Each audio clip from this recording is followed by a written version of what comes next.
우리 일단 복수 테스트 먼저 볼까요? 복수 테스트에서 제가 설명할 게 좀 있어서 이거 먼저 보고 그리고 본 강의로 들어갑시다. 자, 여기에서 나머지 문제는 뭐 여러분 사료 읽어보시면 아실 것 같고 3번. 네, 3번 문제에서 자, 거기 보시면은 3번 제시문 한번 볼게요. 다른 하나이나 냇물의 갈래는 만개가 된다. 나는 그 냇물이 세상 사람들이라는 것을 안다. 빛을 받아 비추어서 드러나는 것은 사람들의 상이다. 달이라고 하는 것은 태극이요. 태극은 나다. 이렇게 되어 있죠. 그래서 여기와 관련된 왕을 찾으라는 거예요. 그러면은 좀 어렵겠죠? 그래서 여러분 여기는 누구를 찾으라는 거냐면 정조를 찾으라는 건데 여러분 교재 547페이지 한번 펴보세요. 547페이지에 자, 547페이지의 왼쪽에 만천명월 주인옹이라는 게 나올 거예요. 나오죠? 이 만천명월 주인옹이라고 하는 게 지금 3번에 나와 있는 내용이에요. 이거를 이렇게 한마디로 하면 만천명월 주인옹이라고 할 수 있는데 이게 뭐냐면 이런 거죠. 달이 하늘에 떠 있어요. 그리고 연못이 10,000개 있다고 칩시다. 뭐 1,000개 있다고 칩시다. 그러면 달은 한 개지만 그 연못마다 달이 다 비춰지잖아요.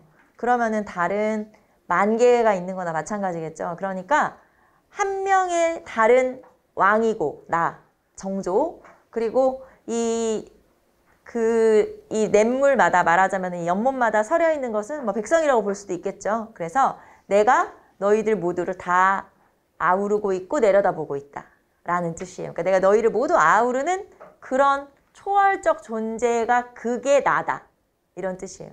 그래서 그걸 우리가 한마디로 말하면 만천명월 주인옹이라고 해서 옹은 노인인 거 알죠? 노인. 그게 나다 이런 뜻이에요. 그래서 이거는 정조의 호예요. 호. 자기를 이렇게 불렀다는 거지. 만천명월 주인옹이라고 불렀죠. 그래서 3번에서는 만천명월 주인옹을 찾아라 라고 하는 거니까 아 정조를 찾으면 되는구나. 그래서 여러분 정조의 정책을 찾으시면 되겠죠. 그래서 만천명월 주인옹 설명을 다시 한번 했고요. 자, 그 다음에 4번 보시면 4번은 여러분 쭉 읽어보시면 뭐 대납이라는 표현이 있고 그 다음에 뭐 또 뭐가 있을까요? 폐단을 없애기 위해서 이거를 실시했는데 경기도에서 그리고 강원도에서 실시했다라고 되어 있죠. 경기도에서 가장 먼저 실시했고 그 뒤에 이제 강원, 충청, 뭐 전라, 경산 이렇게 점점 확대가 되는데 이 법은 대동법이 되겠죠. 그리고 대동법을 실시할 때 설치한 관청이 선해청이에요. 그래서 4번에 보시면 선해청 설치라고 나와 있죠. 그래서 여기서 선해청도 한번 체크해 보시고 그 다음에 정조에서 만천명월 주인옹까지 한번 여러분 본 수업 시간에 제가 이 만천명월 주인옹 같은 게 넘어가서 한번 설명을 한번 했고요. 나머지 한번 읽어보시면 되겠고 OX는 여러분이 한번 답 체크해 보시면 되겠죠. 그래서 여기서는 그 정도 한번 보시면 되겠고 일정이 나왔어요. 우리가 다음 주에 제가 수업을 하루 더 할까 했는데 들었죠? 한 주씩 더 이렇게 연장돼가지고 한국사 같은 경우는 원래는 4일날 종강이어야 되는데 그 뒤에 한 주 더 연장이 돼가지고 우리한테 시간이 조금 더 생겼어요. 그래서 이제 어쨌든 그래도 진도를 빨리 나가야 되니까 오늘은 여러분하고 어디 할 차례냐면 근대 태동기 4회에서 근대 태동기 4회 파트에서 603페이지 할 차례죠. 네, 그래서 오늘은 여러분하고 2권 들어가자. 네, 이렇게 얘기했었고 오늘은 여러분하고 2권의 근대사회를 또 한참 한번 해야 되겠죠. 근대사회가 내용이 많고 어렵거든요. 그래서 거기를 조금 더 자세히 하고 요 지금 근대 태동기는 좀 빨리 끝내고 이렇게 하도록 합시다. 자, 사회 변혁의 움직임이라고 했어요. 그래서 사회 동요의 심화라고 했죠. 지금 여기가 언제냐? 조선 후기. 조선 후기에 사회가 좀 혼란스럽고 복잡하고 하죠. 그래서 어떤 모습들이 등장을 하는지 이제 얘기를 하고 있어요. 농촌경제는 파탄, 그리고 재난과 질병. 여러분 교재를 보시면 거기 연도가 나와 있죠. 1820년에는 수해와 이듬해에는 콜레라가 만연을 하게 된다. 그러니까 전염병이 막 돌고 그 다음에 뭐 수해나 한해나 이런 이제 여러 가지 피해가 있었던 시기니까 당연히 백성들의 삶은 더 어려웠겠죠. 이런 뭐 피해가 막 있고 자연재해가 일어나고 하니까 그래서 이런 재난과 질병이 있었다. 사회가 좀 불안하고 그러니까 이제 어딘가 좀 기대고 싶고 하는 마음이 생기는데, 자, 그 다음에 사회 불안을 더 심하게 하는 것 중에 하나가 바로 이양선. 자, 이양선이라고 하는 건 모양이 이가 이제 다르다라는 뜻이고 양은 모양이란 뜻이거든요. 모양이 다른 배. 그러니까 우리나라 배랑 모양이 다른 배라고 하면 이거는 서양의 배를 말해요. 서양의 뭐 함선? 네, 이런 거를 우리가 이양선이라고 그래요. 자, 그러니까 서양의 배가 우리나라 주변에 이제 출몰하기 시작했는데, 왜 서양의 배가 출몰했는지를 우리가 근현대사 들어가면서 다시 설명을 할 거고, 제국주의 설명을 해야 되기 때문에. 근데 이제 어쨌든 서양에서 식민지를 삼아가는, 식민지를 찾아다니는 과정이었어요, 말하자면. 그런데 식민지를 만들 때 그냥 무조건 군대가 들어가는 게 아니라 처음엔 탐험가들이 들어가고 그 다음에 선교사들이 들어가고 그 다음에 이제 군대가 들어가는 거거든요. 그래서 일단 뭐 상인들이 여기저기 다니면서 뭐 상업, 그러니까 교류를 하자고 하고 무역을 하자고 하고 이런 것들도 생기기 시작하는 시기죠, 이때. 그래서 이런 서양의 배들이 우리나라에 이제 드나들기 시작해요. 막 우리나라 근처에 오기 시작하는데 1830년대에 영국의 배부터 우리나라에 등장하기 시작해요. 영국의 아머스토라고 하는 배가 우리나라 근처에 이제 표현을 제가 이렇게 하지만 이제 알짱거리는 거죠, 말하자면. 알짱거리면서 요구하는 거예요. 무역 좀 할래? 무역 좀 같이 하자? 이렇게 이제 요구를 하는데, 그런 걸 요구하면서 서양의 배가 왔다 갔다 하는데, 이게 서양의 배가 그냥 출몰했다고 하면 우리는 무슨 뜻이에요? 그냥 나타났다는 뜻이잖아요. 그냥 나타난 게 아니고 정박을 해. 그럼 정박을 하면 우리가 교류를 안 했는데 정박을 하면 사실 이거 불법이죠. 정박을 해서 이제 이런 거지. 식량 좀 구할게. 그러니까 이건 약간 인도적인 거기 때문에 또 허락을 할 수밖에 없잖아요. 식량을 구할게. 우리가 물 좀 구할게. 그러면서 내려. 상륙을 하는 거죠. 그리고 노략질을 하기도 해요. 그러니까 그냥 단순히 그냥 알짱만 거리는 게 아니고, 근처에 저기 멀리까지 나타났다가 사라지는 게 아니고 이런 식으로 이제 노략질을 하기도 하기 때문에 당연히 서양 사람들이 막 왔는데 생긴 것도 무서운데 거기다가 노략질도 하고 하니까 더 불안감이 생기겠죠? 그래서 이런 이양성 출몰. 자, 그 다음에 도적대가 출몰한 거는 먹고 살기 힘드니까 당연히 도적제가 된 거니까. 그리고 민심이 불안하다. 그래서 이럴 때는 어딘가 좀 이렇게 의지하고 싶은 마음이 생기는데, 그러다 보니까 뭐가 유행을 하냐? 이런 게 막 유행하겠지. 이 세상이 망할 거야. 새로운 세상이 열릴 거야. 그런 어떤 예언서 같은 것들이 유행을 하게 되는데, 그래서 이때 비기 도참. 비기는 비밀스러운 기록이고 도참은 미래를 예언하는 걸 도참이라고 그래요. 그래서 이런 것들이 막 유행을 하는데, 가장 이 당시 유행했던 책이 이거예요. 정감록이라고 하는. 그래서 여러분은 요거 정도 알아두시면 돼요. 자, 19세기 유행한 예언서 중에 제일 유명한 게 뭐야? 정감록이라고 하는 거죠. 정감록이라고 하는 책이 앞으로의 왕조에 대해서 예언을 하고 있어요. 그래서 지금 이제 이씨 왕조죠, 여기가. 이씨 왕조가 망할 거야. 그러면 계룡산에서 정도령이 나타나서 나라를 세울 거야. 그래서 이제 정씨 왕조가 몇백 년 가는 거죠. 자, 정씨 왕조가 망하지? 그러면 저기 가야산에서 조씨가 나라를 세울 거야. 그리고 또 몇백 년 가. 그리고 조씨가 망하지? 그러면 또 범씨가 등장. 범씨도 있나? 범씨가 있대. 그래서 범씨가 등장을 해. 그 다음에 또 왕씨가 등장을 해. 이런 식으로 이제 앞으로 미래의 어떤 왕조에 대해서 쫙 예언을 해놓은 거예요. 그리고 이 정감록에서는 또 뭘 소개를 하고 있냐면, 지금 이 세상이 되게 혼란스럽지. 그래서 막 전쟁이라도 일어나고 외적이라도 쳐들어오면 숨을 곳이 필요하잖아요. 좀 안전한 곳. 그래서 그런 거를 십승지라고 해서 소개를 하고 있어요. 그러니까 이때 사람들이 얼마나 이거를 열심히 믿었냐면, 이 책만 딱 보고 가족들을 싹 데리고 자기 재산 싹 정리해서 아까 그 십승지라고 하는 곳 있다고 했잖아요. 그런 데까지 이주를 했었다는 거예요. 그 정도로 사람들이 이제 혼란스러우니까 어딘가 막 의지하고 싶은 마음이 생기는 거죠.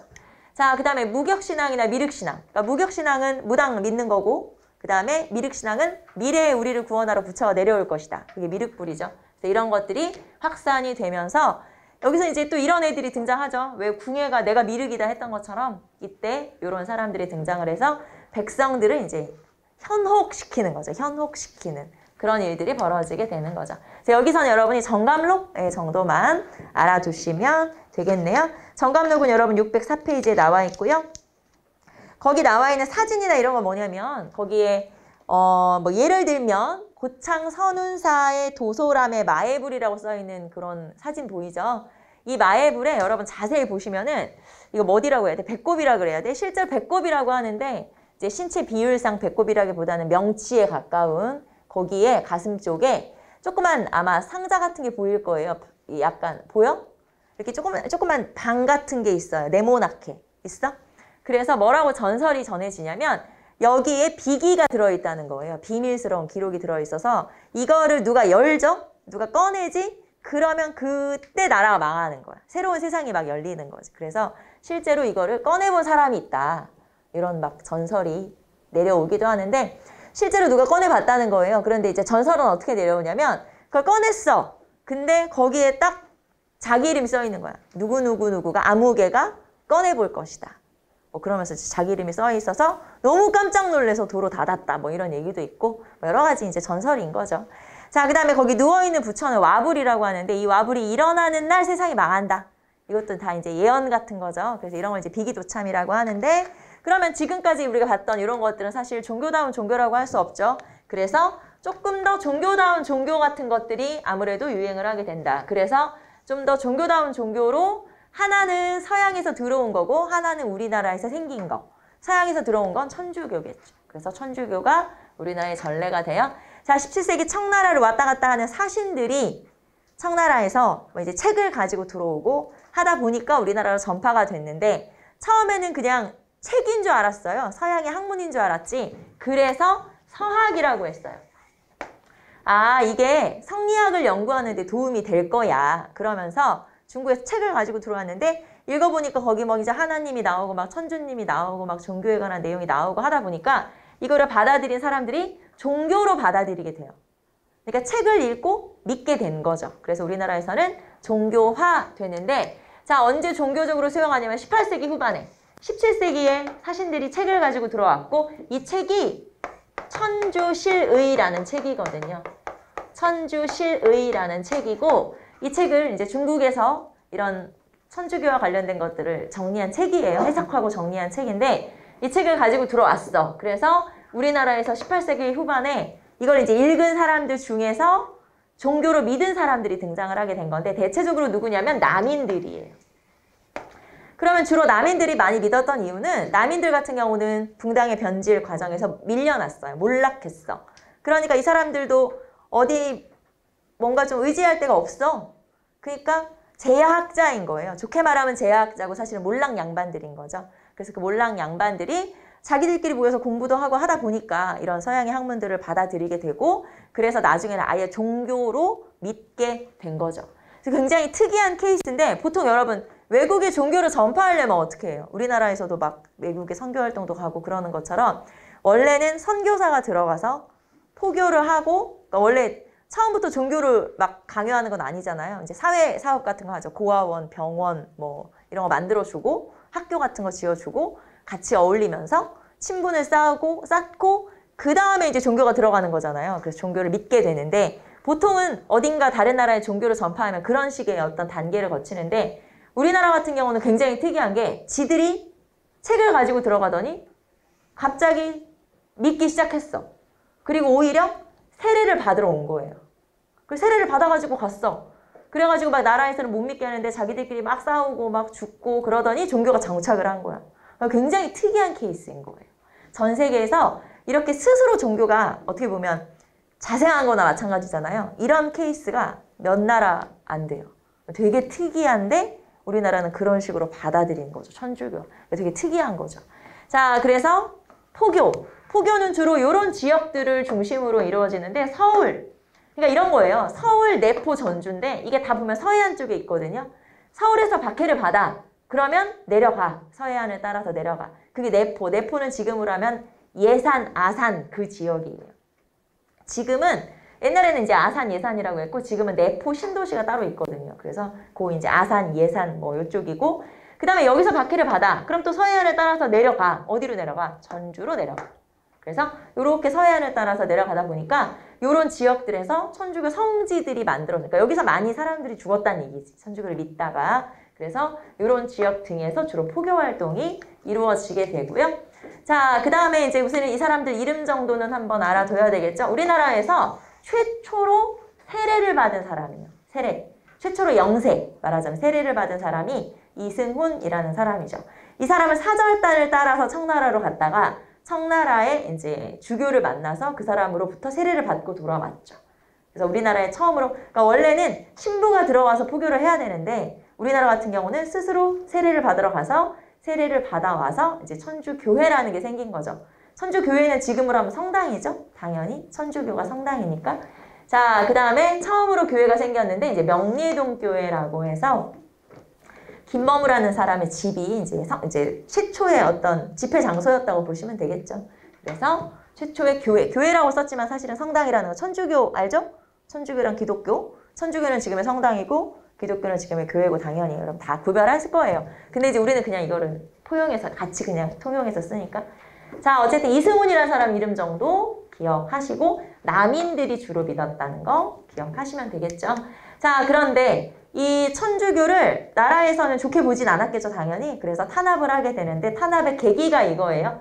자, 전례 문제, 즉 유교 제사 거부 때문이죠.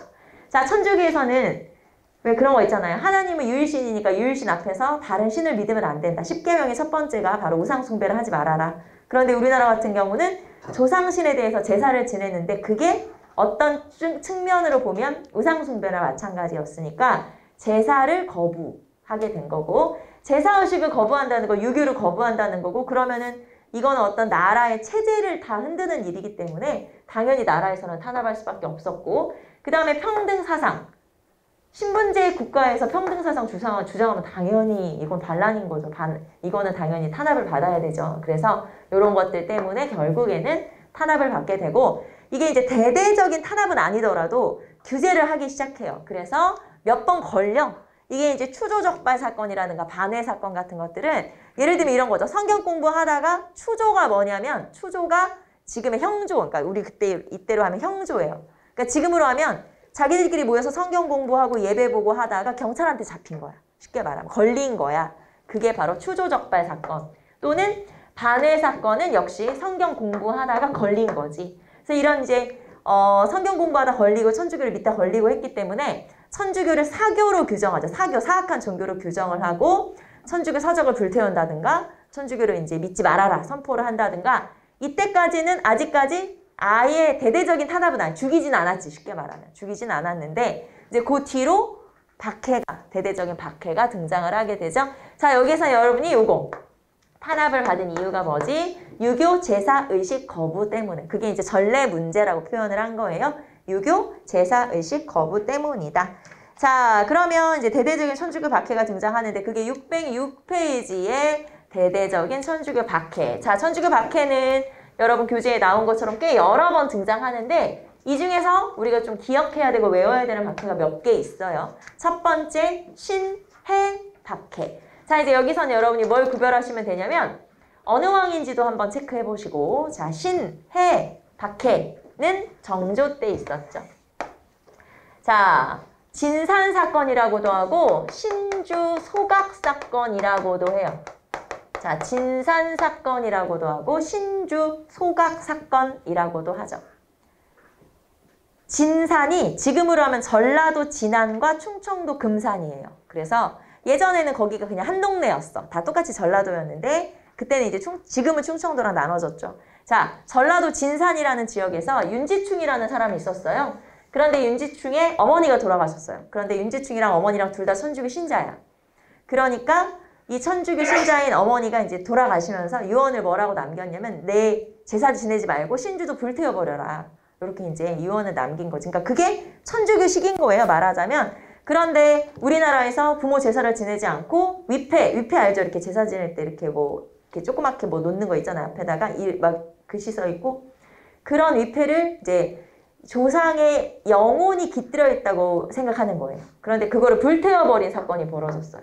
그래서 이게 발각이 되고, 그 다음에 이 윤지충의 사촌인 권상현인데 이 권상현이 같이 참여를 했기 때문에 이 두 명을 잡아다가 결국에는 처형을 하게 돼요. 그래서 이 두 명은 우리나라 천주교 역사 중에 최초의 순교자, 최초의 순교자라고 볼 수가 있죠. 근데 이거를 이제 정조 때잖아요. 자, 정조는 누구를 등용했었냐? 우리 정조 시파를 등용했었는데 시파가 남인과 소론이었어요. 그러니까 정조 입장에서는 내가 예뻐하는 남인들이 지금 타겟이 된 거지. 그래서 이거를 대대적인 박해 사건으로 확대를 시킬 수 있었지만 딱 2명만. 여기서 끝내. 그래서 딱 2명만 처형하고 그냥 말아버렸어요. 그래서 이때는 이제 굉장히 큰 규모의 박해는 아니지만 여기서 이제 의미는 최초의 박해라고 하는 거. 진산사건이라고도 하고 또는 신해박해라고도 하는 사건이 바로 정조 때 있었던 사건이에요. 자, 그래서 이 사람들을 전라도 도청으로 잡아왔어요. 전라도 도청은 전주에 있었겠죠? 그래서 전주의 남문 밖에서 이 2명을 처형을 해버렸어요. 자, 그리고 그 자리에는 지금 성당이 생겼죠. 그래서 아마 여러분 중에 전주 여행, 지금은 뭐 어디 우리 여행 가긴 좀 애매하지만 예전에 전주 여행 같은데 뭐 당일로 많이 갔다 오기도 하잖아요. 그러면 아마 분명히 갔었을 거야. 전동성당이라고 있거든요. 전주 가면 반드시 가는 코스 중에 하나예요. 그래서 거기에 성당 앞에 보면 이렇게 표지석에 그런 설명이 써 있어요. 윤지충과 권상현이 여기서 처형당한 장소다. 뭐 이런 얘기가 써 있어요. 그래서 아마 여러분 중에 전주 갔다 온 친구들은 아마 본 적 있을 거예요. 근데 이제 우리가 그런 거 잘 안 읽고 넘어가서 그렇지. 아마 지나는 갔을 거야. 자, 그게 바로 신해, 박해. 자, 여기 보시면 여러분 교재에 온건한 탄압이라고 되어 있는 건 정조가 내가 예뻐하는 남인들이기 때문에 대대적인 탄압을 한 건 아니다. 자, 그런데 정조가 갑작스럽게 죽고 나서 그 다음에 누가 왕이 됐어요? 정조의 아들이 왕이 됐는데 그때 너무 어린아이가 왕이 됐으니까 정순왕후 수렴청정 기억나요? 정순왕후 수렴청정? 증조할머니가 수렴청정을 하는데 그 정순왕후는 노론 벽파야. 그러면 노론 입장에서는 남인을 어떻게 해야 되냐? 정조가 예뻐하던 애들을 탄압을 해야 되는데 그러기 위해서는 천주교를 탄압하면 끝이야. 왜냐면 남인들이 천주교를 믿고 있기 때문에. 그래서 2번째 박해는 신유박해. 이거는 순조 때. 자, 순조 때 노론 벽파가 집권하고 나서 남인을, 정조가 예뻐했던 남인을 탄압하기 위해서 천주교를 탄압한 거죠. 그러니까 정치적 목적을 가지고 탄압을 한 거죠.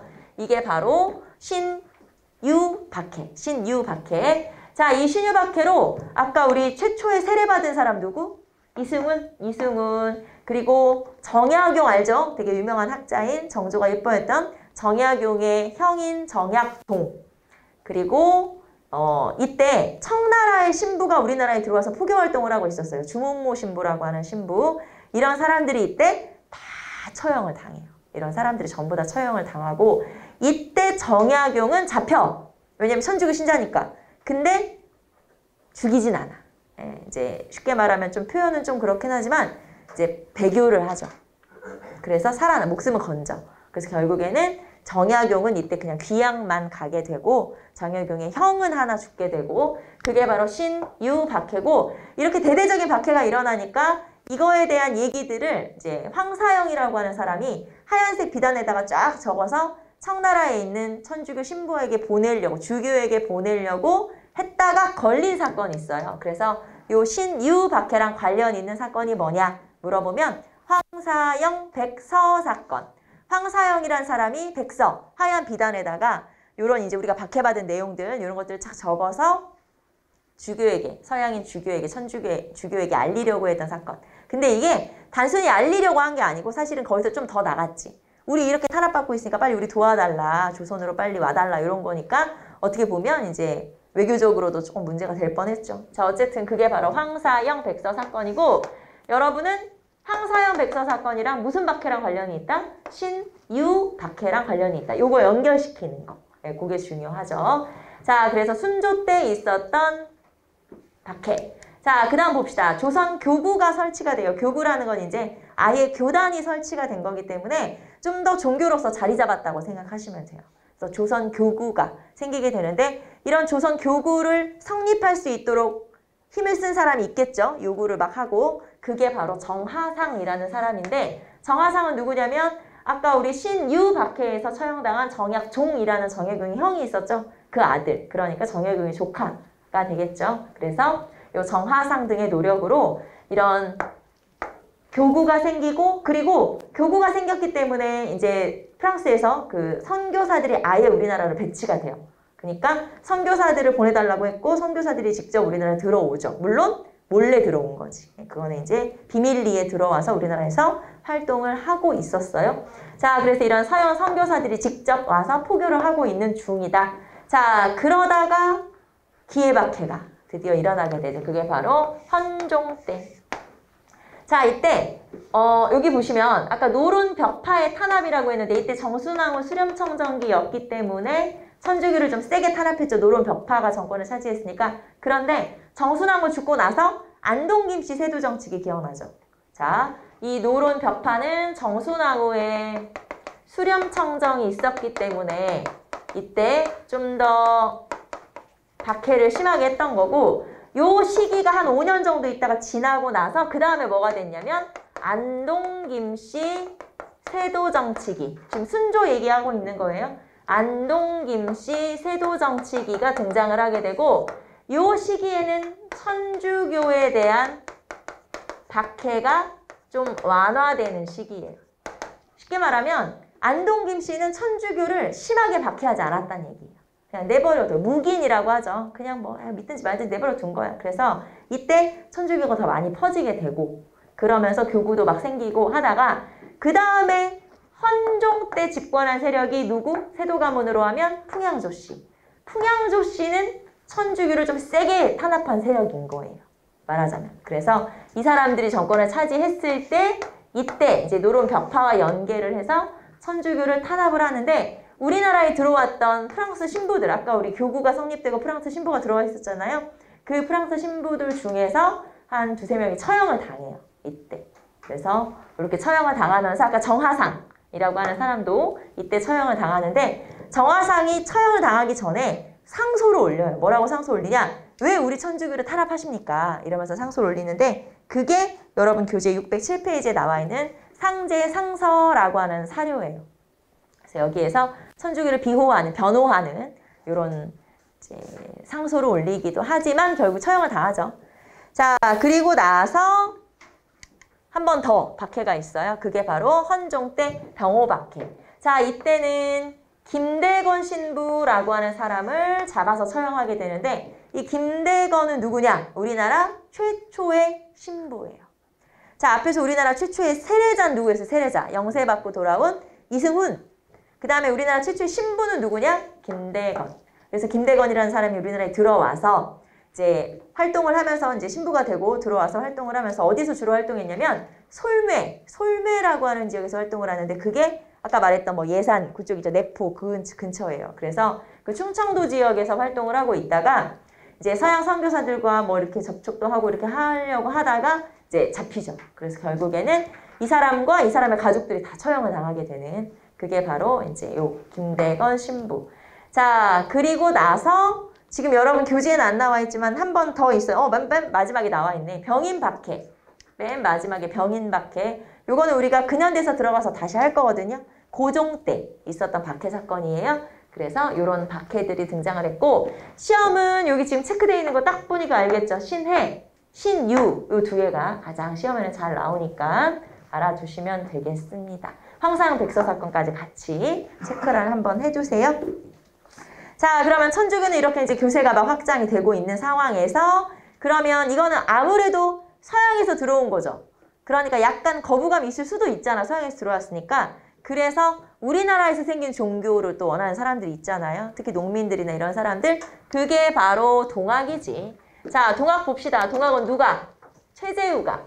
자, 최재우, 몰랑양반 최재우가 1860년에 이 동학을 창시하는데, 최재우가 처음에 동학을 어디서 창시하게 되냐면 경주 지역에서 창시하게 돼요. 경주. 자, 그래서 우리가 동학하면 보통 동학농민운동 떠올리기 때문에 보통 동학은 전라도 이렇게 생각을 딱 하기 쉽지만, 실제 종교가 처음 생긴 곳은 경상도. 그래서 처음 퍼진 곳은, 처음 농민들이 믿기 시작한 곳은 전라도 아니고 처음에는 경상도에서부터 시작을 하게 돼요. 자, 그래서 몰랑양반 최재우가 어느 날 갑자기 막 식은땀이 나고 몸이 막 덜덜 떨리고 하면서 신의 계시를 받게 돼요. 왜 이렇게 약간 신들린 것처럼, 약간 빙의된 것처럼 그런 식으로 이제 막 목소리가 들리면서 계시를 받았어요. 그렇게 해서 종교가 만들어지게 되죠. 자, 교리 및 사상 봅시다. 교리는 유, 불, 선을 합쳤다라고 했는데, 유교, 불교, 선은 도교예요. 그래서 유교와 불교와 도교의 사상까지 싹 합쳐서 이런 것들을 전부 합쳐서 이제 사상을 만들어냈고, 그 다음에 민간신앙의 요소들도 포함이 되기 때문에 이 동학에서는 재미있게도 부적 막 붙여요. 부적. 그래서 심지어 나중에 동학농민들도 막 싸울 때, 전쟁을 할 때 이 부적을 딱 지니고 있다? 그럼 총알이 나를 피해갈 것이다. 이렇게 사람들이 생각을 했었다는 거예요. 그래서 이거는 이제 사실 민간신앙 같은 거죠. 왜 뭐 무당 뭐 이런 것처럼. 그리고 주문을 막 외우기도 해요. 이런 것들은 이제 민간신앙적 요소라고 볼 수 있죠. 부적이라거나 또는 뭐 주문이라거나 이런 것들은 사실 도교의 영향을 받았다고 볼 수 있고, 그 다음에 이런 민간신앙의 영향을 받았다고 볼 수도 있죠. 자, 그 다음에 천주교의 교리까지도 포용을 하는데, 천주교의 교리가 이제 유일신, 신이 한 명이다. 그래서 여기서 동학에서도 신이 하나인데, 동학의 신은 누구냐면 한울림이라고 그래요. 그러니까 우리가 이제 다른 표현을 하면 그냥 하나님이라고 보시면 돼요. 하나님. 그래서 하나님을 믿는 게 요 동학이죠. 자, 그러면 나머지 사상들 볼까요? 자, 부적과 주술이 있고, 그 다음에 우리가 딱 동학하면 떠오르는 게 이거죠. 인내천. 그죠? 사람이 곧 하늘. 시천주도 내 몸으로 또는 나로서 천주님을 모신다. 하나님을 모신다. 몸으로서 하나님을 모신다. 뭐 이런 뜻이니까. 그래서 결국에는 이제 하나님을 모신다 또는 사람이 곧 하늘이다 뭐 이런 거죠.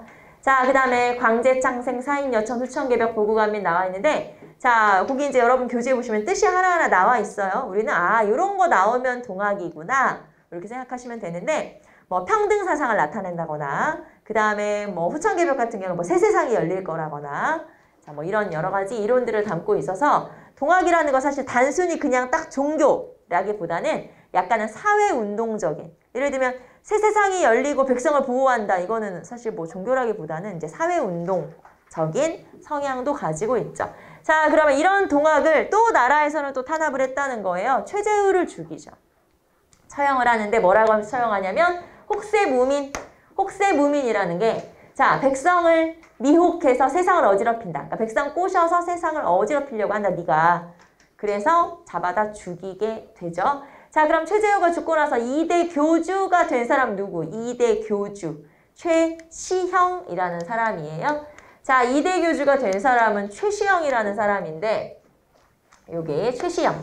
최시형은 아들뻘 되는, 그러니까 아들은 아니고 이제 조카뻘 되는 인물이에요. 먼 친척에 해당하는. 그래서 요 최시형이라는 사람이 2대 교주가 됐는데, 자, 이 최시형이라는 사람이 교주가 되고 나서 오히려 동학은 종교다운 종교로 좀 정비가 돼요. 그래서 교리가 정리가 돼요. 자, 최재우의 뭐 말씀이라든가 이런 것들을 이제 담은 책이 만들어지는데, 그게 바로 동경대전과 용담유사라는 책이죠. 여러분은 책 제목 알아두시면 돼요. 자, 동경대전과 용담유사라고 하는 책 제목 알아두시고, 자, 동경대전은 여기 이제 경전이라고 써 있잖아요. 자, 동경대전 같은 경우는 한문교리집. 한문교리집. 자, 그 다음에 용담유사 같은 경우는 여기 이제 포교가사집이라고 써 있죠. 한글 포교가사집. 한글 포교가사집. 그러니까 왜 우리가 성경책 찬송가 뭐 이런 개념이라고 보시면 돼요. 그래서 그런 것들이 만들어지고, 자, 그 다음에 교단도 정비가 되죠. 조직망이 생겼다라고 보시면 돼요. 교단이 정비됐다는 거. 그래서 포접제라고 하는 이런 조직체가 생기게 되고, 우리가 동학하면 제일 먼저 떠오르는 인물이 전봉준이잖아요. 전봉준 같은 경우는 그 지역의 접주, 고부라고 하는 지역의 접주였거든요. 그래서 이게 어떤 조직망이구나 이렇게 생각하시면 되고요. 자, 그래서 이런 교리를 정리하고 교단을 정비한 사람이 누구? 최시형, 그쵸? 2대 교주인 최시형이 이런 것들을 정비해서 좀 제대로 종교다운 종교처럼 이렇게 끌고 갔던 게 바로 최시형이라고 하는 거고, 그러면서 당연히 전국적으로 종교가 확산이 되는데, 아까 말했던 것처럼 그런 거죠. 천주교는 아무래도 서양에서 들어온 거니까 조금 그렇고, 그 다음에 성리학이나 유학은 너무 양반들 거고, 그 다음에 불교는 너무 산속에 있고, 그러니까 백성들이 믿을 만한 종교는 없어. 동학밖에 없는 거예요. 그래서 농민들 사이에 널리 전파가 된다. 자, 처음에 전파된 지역은 아까 어디였다고요? 경상도에서 먼저 시작했다는 거. 자, 그래서 전국적으로 확산이 되고 이런 포교 노력으로 그게 가능했다라고 하는 거죠. 여기서는 여러분이 일단 최재우 이름은 다 알 거고, 2대 교주 최시형, 그 다음에 요 책 제목 알아야 돼요. 동경대전, 용담유사 책 제목 알아두시면 되겠죠. 자, 그래서 나머지 한번 살펴보시고 우리는 이제 농민의 한거로 넘어가도록 할게요. 자, 농민의 한거는 농민의 저항이죠, 저항. 자, 농민들이 왜 저항했어? 너무 먹고 살기가 힘든데 왜냐하면 세도정치 때문에 탐관오리는 나쁜 관료들을 탐관오리라고 하죠. 탐관오리들의 수탈에다가 삼정의 문란. 자, 우리 삼정의 문란에서 삼정이 뭐예요? 우리 배웠으니까 지난 시간에. 삼정은 전정, 전세, 군정, 군포, 하나는 환고. 그래서 이렇게 세 개를 삼정이라고 하는구나. 자, 그러면 탐관오리들이 매관매직 같은 걸 통해서 내가 벼슬을 돈을 주고 샀다. 그러면은 거기서 들인 돈만큼 뽑아내야 되니까 백성들한테 더 세금을 걷어가겠죠. 그렇게 막 수탈을 당했다 그 말이죠. 그거를 우리는 뭐라고 하냐면 삼정의 문란이라고 그래요. 자, 그래서 지금 여기다 다 여러분 이제 체크를 할 수가 없어서 여러분 교재에 보시면 609페이지 한번 같이 볼까요? 609페이지 보시면은 삼정의 문란을 조금 더 디테일하게 지금 적어놨어요. 삼정의 문란이란 게 뭔데? 여러분 전정이라고 하는 게 토지에 대한 세금이랬죠. 지난 시간에 한번 계산했던 것 같지 않아요? 18세기 후반에 우리가 뭐 대동법에서는 얼마, 뭐 영정법에서는 얼마 쫙 계산해서 우리 얼마 정도 내야 되냐면 원래는 1결당 20.2드만 내면 됐었어요.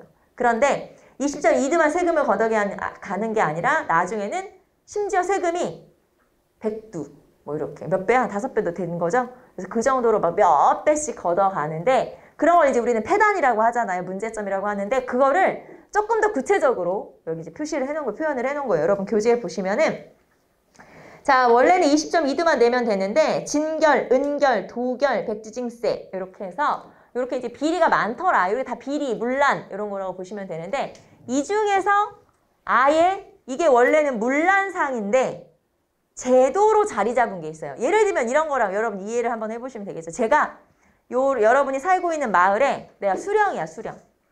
내가 공금을 횡령한 거야. 그러니까 원래는 공금으로 써야 될 돈을 내가 그냥 써버렸어. 그럼 이제 이걸 메꿔야 되잖아요. 근데 그걸 내가 메꾸는 게 아니고 여러분이 이제 이 지역에 사는 백성이야. 특히 뭐 땅에 있는 사람들도 있어요. 이 중에서는.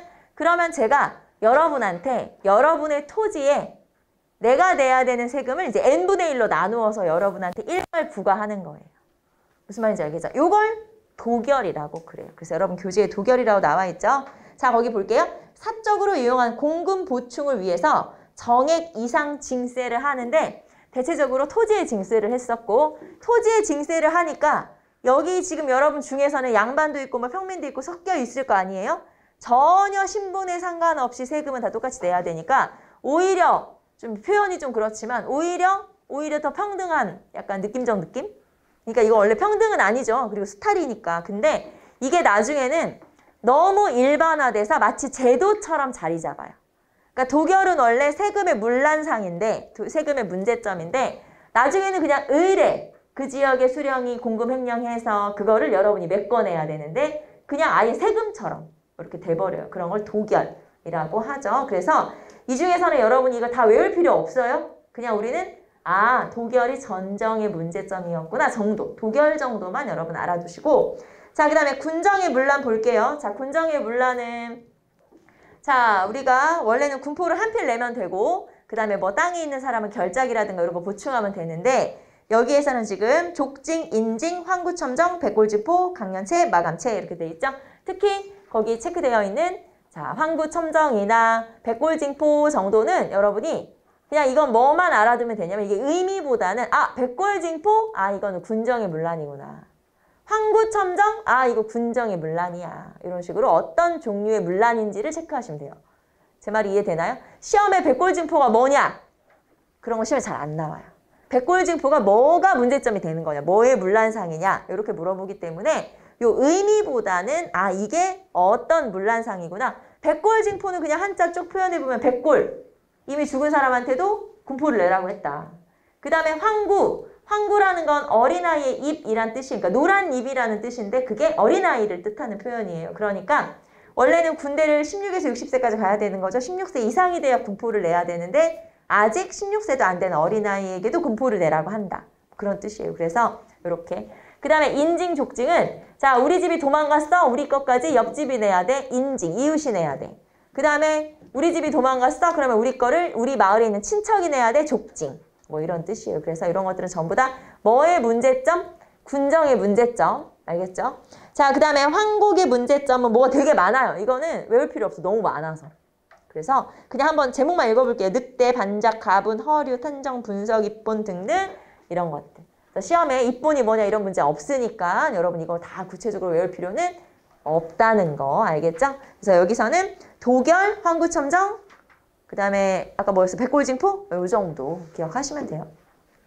자, 그럼 넘겨봅시다. 자, 그러면 농민들이 도저히 먹고 살기 어려워. 어떻게? 저항해야지. 그게 농민이 한 거예요. 그런데 농민이 한 거는 이제 소극적 저항이 있고 또는 적극적 저항이 있어요. 그러면 이제 소극적으로 저항하려면 이제 세금 좀 안 내던가 뭐 이제 이런 식으로 아니면 뒤에 가서 막 얘기를 한다던가 그러니까 뭐를 뒷담화라고 해야 돼? 뭐 그런 것들을 한다던가 그러다가 이제 마지막에 조금 더 강력하게 저항한다? 맨 마지막 강력한 저항이 뭘까요?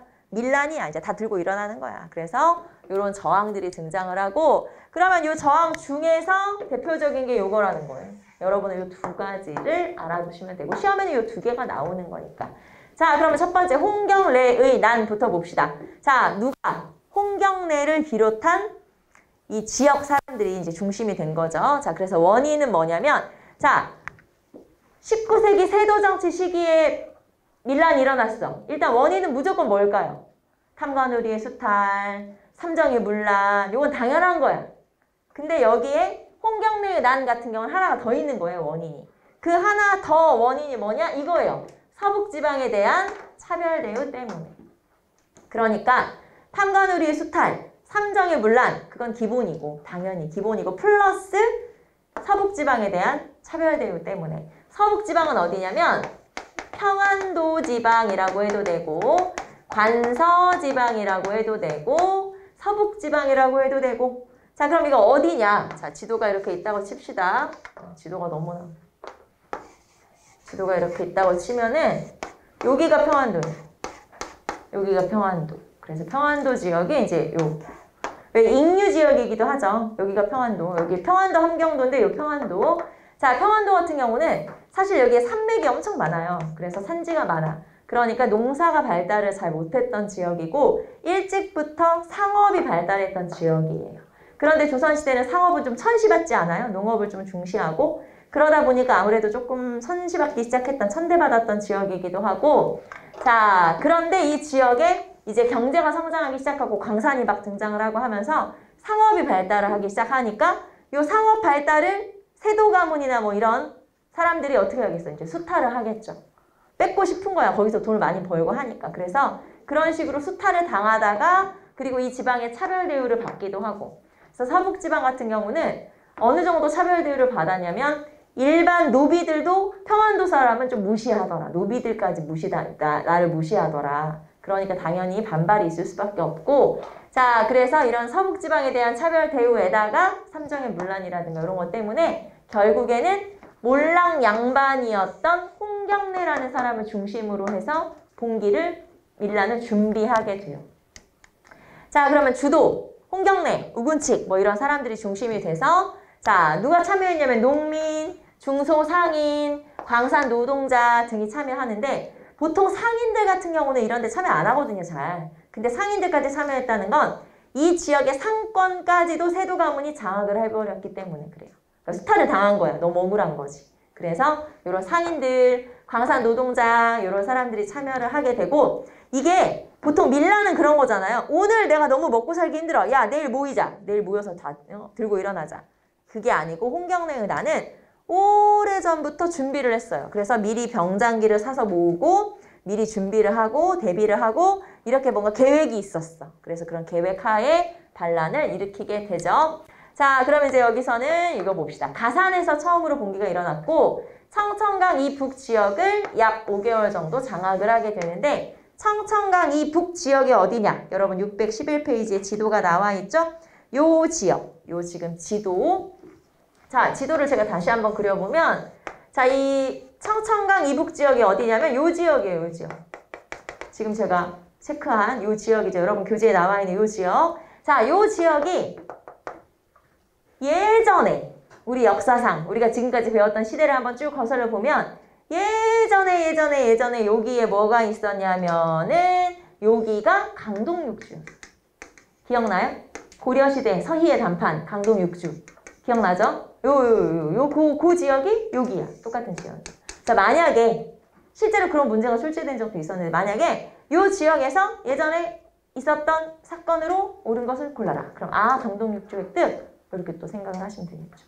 그래서 한국사라고 하는 거는 여러분이 그냥 단순히 우리가 지금 조선 후기를 배워. 그럼 시험에 조선 후기만 나오는 건 아니잖아요. 그 앞시대나 그 뒷시대가 나오기도 하니까 이런 것들도 거기가 거기구나 이렇게 생각 한번 해보시고 자 어쨌든 청천강 이북 지역을 약 5개월 동안 점령했다가 결국에는 진압을 당하게 된다. 라고 하는 게 바로 홍경래의 난이고 자 그럼 우리는 하나 더. 자 이건 어느 왕 때 있었던 반란이냐면 순조 때 있었죠.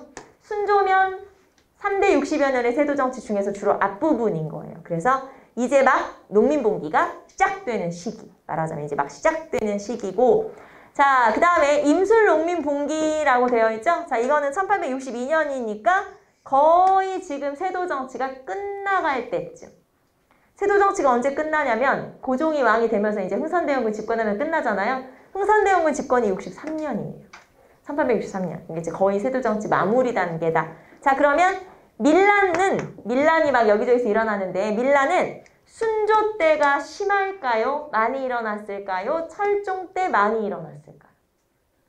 아무래도 뒤로 갈수록, 그쵸? 뒤로 갈수록 뭔가 불만이 많이 쌓이니까 그래서 이 임술농민봉기 같은 경우는 자, 임술농민봉기잖아요. 임술년이 1862년이니까 요 1년 내내 봉기가 일어났다는 거죠.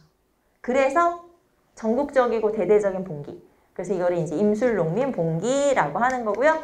자, 원인 볼까요? 원인. 경상우병사 백낙신과 그다음에 진주목사 홍병원의 수탈 때문에 자, 경상우병사 백낙신과 진주목사 홍병원의 수탈이면은 탐관오리 수탈이라는 거예요. 말하자면. 그래서 탐관오리의 수탈 때문에 자, 누가? 유계춘이. 자, 홍경래의 나는 누가? 홍경래가. 자, 그 다음에 임술농민봉기는 누가? 유계춘이. 자, 그런데 처음에는 단성에서부터 봉기가 일어나서 이게 진주로 확산돼요. 그런데 이 진주 지역에서 대대적인 봉기로 발전을 하게 되면서 이 진주에서 전국으로 확산이 된 거예요. 그래서 단성에서 시작해서 진주로, 진주에서 전국으로 확산이 된 거죠. 그래서 진주 밀란이라고도 해요. 임술농민봉기의 계기는 이제 시작은 진주 밀란이다 라고 얘기하기도 하고요. 자, 그러니까 1년 동안 전국에 황해도에서, 함경도에서 제주도까지 반란이 일어나니까 나라에서도 좀 깜짝 놀랬죠. 그래서 나라에서도 뭔가 이제 대책을 세워야 되는데 그래서 나라에서 자, 안핵사를 파견해요. 여러분, 안핵사가 뭐냐면 이런 밀란 일어나고 할 때 가서 야, 백성들 좀 달래봐. 좀 달래줘. 그런 관리가 안핵사고 이 안핵사로 박규수라는 사람이 파견이 되거든요. 진주밀란 일어났을 때. 자, 이 박규수라는 사람이 와서 보니까 이제 뭔가 대책이 필요한 거야. 그래서 안 되겠다. 뭔가 좀 개혁을 할 뭔가를 만들어야 되겠다. 자, 삼정의 문란을 개혁하기 위해서 임시로 관청을 하나 설치해요. 그게 바로 삼정이정청이라고 하는 걸 설치하게 되죠. 삼정이정청을 설치를 하게 된다. 자, 그래서 진주밀란이 일어나자 안핵사 박규수가 파견돼서 여기서 삼정의 문란을 시정하기 위한 관청을 설치했다. 그게 바로 삼정이정청이라고 하는 걸 설치하게 되죠. 자, 그런데 삼정이정청의 성과는 없다. 성과는 없었어요. 그래서 어쨌든 삼정이정청이라고 하는 게 설치가 되고 시험에는 뭘 잘 물어보냐면 삼정이정청의 설치는 홍경래의 난이야 아니면 임술농민봉기야? 이거 잘 물어봐요. 언제 만든 거냐 삼정이정청이? 당연히 임술농민봉기 시기에 만든 거죠. 그래서 쭉 한번 체크해 보시면 되겠죠. 자, 그래서 이제 여러분하고는 이렇게 사회 파트 마무리했고요. 우리는 잠깐 쉬었다가 문화 파트로 넘어가도록 할게요. 잠깐 쉽시다.